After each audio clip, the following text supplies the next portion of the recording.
Well, Barber Tyler Lumb has been battling the societal norm of gender-specific pricing for a haircut for the last 10 years. Nikki Wesley spoke with him to learn about his journey starting in Toronto to now crafting cuts in Rockwood. Obviously, I wasn't always transgender, so I wasn't always a man, and I identified as a female lesbian at first when I came out into the community.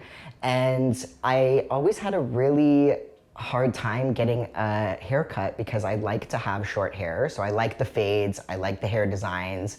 And every time I went into a barber shop, I really felt out of place. So it was like a very bro-y locker room type of vibe, and it was just so masculine, and I feel like I just didn't belong.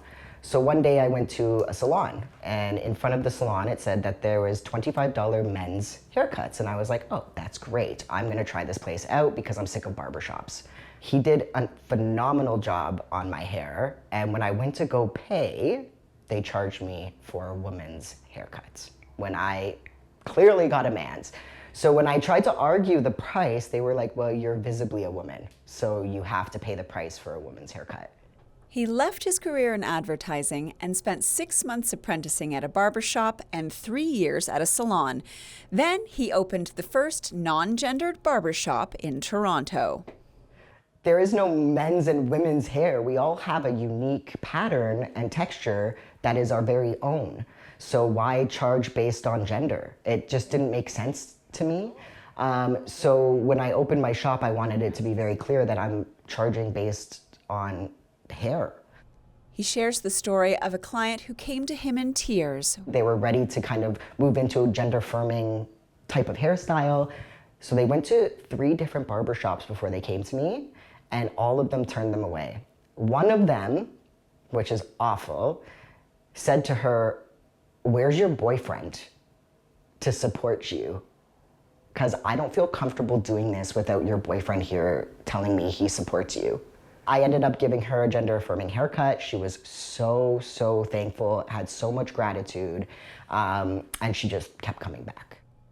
Tyler recalls the euphoria getting his first gender-affirming haircut at 22 years old. It was the first step in my gender-affirming appearance, and it really brought me into a place of feeling confident in myself again.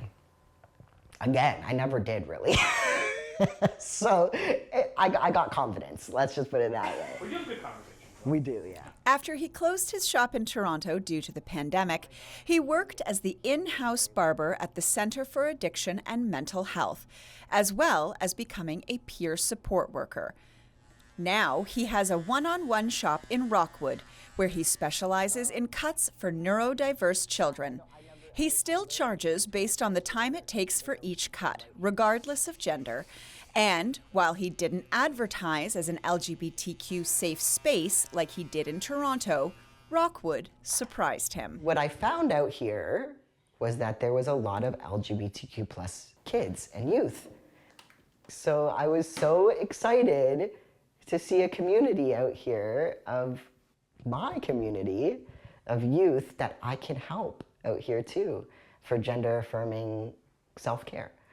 And that care and personalized experience extends to every client who walks through the shop's door. I said to Tyler, you're the expert. What do you think I should do with my hair? And he took a few minutes and looked at it and combed through it and said, this is the hair type you have. This is what I think would look good. What do you think? And I think that personal touch really kept me coming back, because that's the first time I've had a barber actually sit down and say, okay, well, let's look at your hair, not just, what do you want? It's more relaxing. It's definitely more, like we talked about, self-care when I come here. But out here, people really want to hear my story, and I love hearing other people's stories too. I really learn a lot from others in my chair. Like, they might learn from me, but what I learn from them is exponential. Like, it's huge. I am so grateful for it. For Halton News, I'm Nikki Wesley.